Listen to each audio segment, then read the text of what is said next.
নহয় চাওক ঘটনাটো মানে কালিৰ পৰা আচলতে ক'ব গ'লে কলিজা ফাটি আছে আমাৰ, কাৰণ ৰাজীৱহঁতে নমস্কাৰ বন্ধু বান্ধৱীসকল, এতিয়া ৰাতি বাজিছে 12টা আৰু 12টা বজাতে আপোনালোকলৈ এনেকৈ মই ভিডিঅ'টো আগবঢ়াইছোঁ।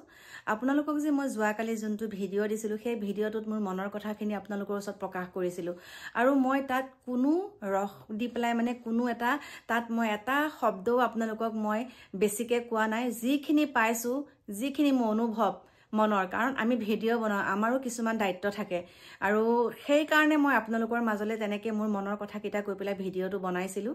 আৰু তাতে দুই এজনে তেনেকৈ কমেণ্ট কৰিছে, আপুনিনো কিয় আগতে তেওঁক পপুলাৰ কিয় নকৰিলে, আপুনি দেখোন পৰাহেঁতেন আপুনি পপুলাৰ কৰিব পাৰিলেহেঁতেন।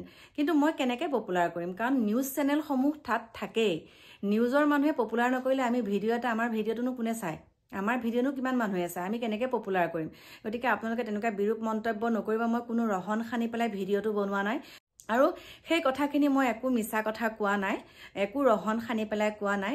আৰু সেই তাৰ প্ৰমাণ এতিয়া মই আপোনালোকক দিছোঁ, এটা কল ৰেকৰ্ডিং আপোনালোকে শুনক। এতিয়া তেখেতৰ নামটো বাৰে বাৰে লৈ থাকিলেও আমাৰ ভুল হ'ব আৰু বহুতে তেনেকৈ তেওঁ ফটো লগাই তেওঁ হেৰি কৰি পেলাই সেই ফটোবিলাক আপোনালোকে প্লিজ শ্বেয়াৰ নকৰিব। আৰু বহুত দুখ লাগে, কাৰণ এতিয়া ইউটিউব ইনষ্টা খুলিবই নোৱাৰি, খালি তেওঁ সেই মৃতকৰ ফটোখন দি পেলাই বহুতখিনি মানে ভিডিঅ' তেনেকৈ দি আছে। আপোনালোকে তেনেকুৱা নকৰিব, বহুত দুখ লাগে।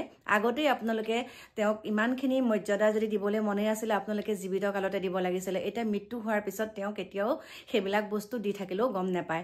আৰু মই সেই কথাকেইটাকে কৈছিলোঁ। কিন্তু এতিয়া এটা কথাই কওঁ, আপোনালোকে এই কল ৰেকৰ্ডিংটো শুনক, তাত মই এটাও মিছা কথা কোৱা নাই। মই ভিডিঅ'টো দিয়াৰ পাছতহে এই কল ৰেকৰ্ডিংটো পাইছোঁ। গতিকে এই ৰেকৰ্ডিংটো আপোনালোকে শুনক, তাৰপিছত আপোনালোকৰ মতামত আপোনালোকে দিব। মই তাত একো এটা মিছা কথা কোৱা নাই। নহয় চাওক ঘটনাটো মানে কালিৰ পৰা আচলতে ক'ব গ'লে কলিজা ফাটি আছে আমাৰ, কাৰণ ৰাজীৱহঁতে এটা শ্ৰেণীক প্ৰতিনিধিত্ব কৰে, শোষিত নিষ্পেষিত বঞ্চিত যিটো সাধাৰণ বৰ্তমান সময়ত যিটো হৈ আছে, মানে জনতাৰ কণ্ঠ বুলি ক'লে, আৰু সেইকাৰণে মই এইটো গণশিল্পী বুলি কৈছিলোঁ। মানে তেওঁলোকে এটা শ্ৰেণীক প্ৰতিনিধিত্ব কৰে। কালিৰ পৰা এই কথাটো ইমান বেছি মানে ক্ষোভিত দুখিত, বহুত কিবা কিবি কৰি আছে, মানে ক'বলৈ মই আচলতে ৰাজীৱৰ কথাটো ভাবিলেই আৱেগিক হৈ যাওঁ কালিৰ পৰা। এইকাৰণে মই কৈছিলোঁ যে ভাই আহা, তুমি আহিলে ভাল পাম, কাৰণ মই অনুষ্ঠানটোত এজন জ্যেষ্ঠ সাংবাদিক, সৎ সাংবাদিক ললিত গগৈ, পংকজ দুৱৰা, জিতেন্দ্ৰ কুমাৰ চৌধুৰীহঁতক সন্মান এটা দিছিলোঁ, DKB ফেক্টৰ ফালৰ পৰা স্বাধীন গ্ৰন্থ। তাৰপিছত এজন গণশিল্পী হিচাপে তেওঁকো মাতিছিলোঁ।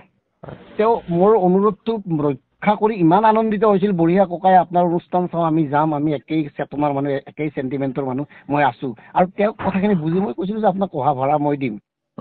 কিন্তু আশ্চৰ্যজনকভাৱে তেওঁক আহিবলৈ পইচা নাপালে, আৰু এজনে দিম বুলি কৈছিলে, তেওঁক বন্ধু এজনে দিম বুলি কৈছিলে, শেষ মুহূৰ্তত তেওঁ পইচাটো নিদিলে। ৰাতি মই গধূলি ফোন কৰিলোঁ, কৈছোঁ ককাই মোৰ ল'ৰাজনে পইচাটো দিয়াৰ কথা আছে, দিয়া নাই।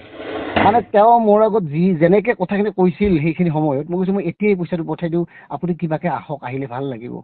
কৈছে ৰাতি নাইট চুপাৰ নাপাওঁ নহয় এতিয়া, গতিকে ককাই চাওঁ কি হয়। মানে এই কণ্ডিশ্যন এজন শিল্পীৰ, গণশিল্পীৰ, যিজনে দেশৰ কাৰণে মাতে, জাতিৰ কাৰণে মাতে, শুই থকা মানুহখিনিক জগাব খোজে, আৰু অথচ আমাৰ এই ভোগালীত এই যি ননচেন্স কাৰবাৰবোৰ হৈ আছে তথাকথিত মানে নেতা কিছুমানে, মানে মানে মানে আৰু আপোনাক মই কি ক'ম, ক'বলৈ মোৰ ভাষা নাই, শব্দ নাই।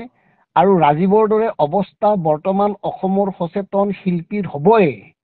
তেওঁলোকে কোনোদিন কাৰো লগত আপোচ নকৰি কেৱল জনতাৰ কথাবোৰ কৈ গৈছিল, জনতাৰ হৈ মাত মাতিছিল, শুই থকা মানুহখিনিক জগাবলৈ বিচাৰিছিল, আৰু এই দশা হ'ল। মানে আপোনাক মানে মই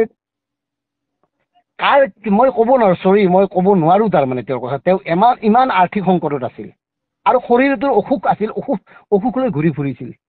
মোৰ ককাই শৰীৰটো ভাল নহয়, মোৰ অসুখ দিয়ক, বহুত সমস্যা, আপোনালোকে নাজানে, দেখিলে গম পাব।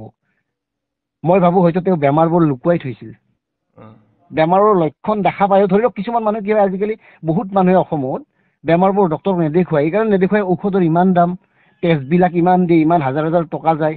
গতিকে কেইদিনমান চাওঁচোন, বোধহয় এনেকে এই চাওঁ কৰোঁতে এই ঘটনাটো ঘটিবলৈ পালে। মানে কথাটো এনেকুৱা ধৰণৰ হৈছিল নেকি যে তেখেতৰ এটা গুৰুতৰ ৰোগে তেখেতক লগ দিছিল, আৰু কিন্তু তেখেতে পইচাৰ অভাৱত চিকিৎসা কৰা নাছিল, লুকুৱাই ৰাখিছিল? সেয়াই সত্য, সেয়াই নিৰ্মম সত্য। আপুনি কি ধৰণে গম পায়, কি ধৰণৰ ৰোগ হৈছিল? বা ৰোগ নহয়, তেখেতে শাৰীৰিক অসুস্থতা, মোৰ অকণমান অসুবিধা আছিল দিয়ক, মোৰ শৰীৰো ভাল নহয় ককাই, অৰ্থনৈতিক অৱস্থা অতি বেয়া।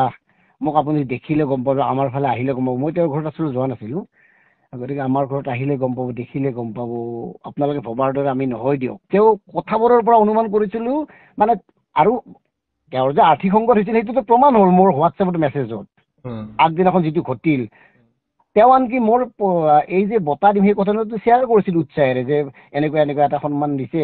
আৰু মোৰ সন্মানটো ল'বলৈ তেওঁ এইকাৰণে ভাল পাইছিল যে আমি অন্তৰত কিবা এটা কৰি আছো বুলি তেওঁলোকে ভাবিছিল, যে অলপমান ঠিকে আছো বুলি ভাবি আছে, বিশ্বাস এটা আছিল। গতিকে আগদিনাখন যিটো আমি কথা পাতিলোঁ, মোৰ মানে পত্নীও আছিল, আমি লাউডস্পীকাৰত কথা পাতিছিলোঁ। তেওঁ মোৰ পত্নীয়ে ক'লে আপুনি পইচাখিনি আপুনি পঠাই দিয়ক, আহিলে দিব নালাগে, এডভান্স দি দিয়ক, মানুহজন আহক, কাৰণ মোৰ পত্নীও ভাল পায় তেওঁৰ গানবোৰ। এই ক'লো, কৈছে নালাগে ককাই, মই কিবা এটা কৰোঁ নেকি। নহ'ল, দিব থকা মানুহজন। আৰু আটাইতকৈ ডাঙৰ কথা, তেওঁৰ এটা স্ক্ৰীনশ্বট মোৰ তাত আছে, তেওঁ মোক পঠাইছিল। মানে বহুত কমিটিয়ে তেওঁক দিয়া মানে 2 নম্বৰ চেক এতিয়াও তেওঁৰ ঘৰত আছে।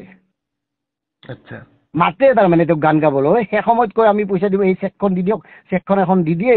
আৰু সেই চেকখন শেষত পইচা নাথাকে, পইচা উলিয়াব নোৱাৰে, ফোন কৰিলে কয় যে পইচাটো আমাক দিয়া নাই নহয়, আমাক দিলে বেংকত সোমাই দিম, আপোনাৰ পাই যাব। তেনেকুৱা চেক কেইবাখনো তেওঁৰ তাত আছে, আৰু তেনেকুৱা এটা লেখা মোক তেওঁ পঠাই দিছে তেওঁৰ কথাবোৰ জনাই। এই চলি আছে আৰু এই বৰ্তমান সময়ত, মানে যিখিনি সময়ত ডাঙৰ ডাঙৰ মাছ লৈ মুখ্যমন্ত্ৰীক পৈলমৰ্দন কৰিবলৈ গৈছে, মুখ্যমন্ত্ৰীয়ে ফেচবুকত ফটো আপলোড কৰিছে বৃহৎ বৃহৎ আকাৰৰ মাছ, সেইখিনি সময়ত কিন্তু অসমত ৰাজীৱ শদিয়া বহুত আছে। আৰু এই ধৰণে বহুত ৰাজীৱ শদিয়া হেৰাই যাব যদিহে এইখিনি সময়ত আমি সকলো সজাগ নহওঁ। আৰু এতিয়া আপোনালোকে শুনা পালেই কথাখিনি, ইয়াত কোনো ৰহন সানিবলগীয়া কথা আপোনালোকৰ মাজত নকওঁ। আৰু সেইখিনিকে কৈ এতিয়া আপোনালোকৰ মাজৰ পৰা বিদায় লৈছোঁ।